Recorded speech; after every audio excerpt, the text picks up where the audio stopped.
বিশ্বাসের মূল্য রাখুন। আমাদের একজন কাস্টমার একটা মিনি টার্বো ফ্যান অর্ডার করে। উনার কাছে ডেলিভারি চার্জ আগে চাওয়া হলে উনি দেয় নাই। পরে ডেলিভারি ম্যান যখন পার্সেলটা নিয়ে ওনার কাছে যায়, উনি বলে নিবে না।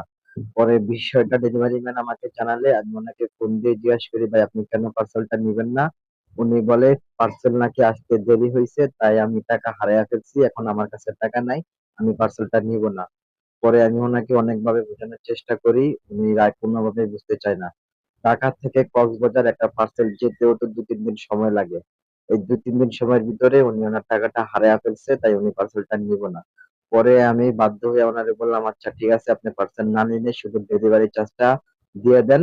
ডেলিভারি ম্যানকে পার্সেল না নিলে শুধু ডেলিভারি চার্জটা দিয়ে দেন। উনি ডেলিভারি চার্জটা বলে এখন দিব না, পরে আমি আপনাকে বিকাশে পাঠিয়ে দিব।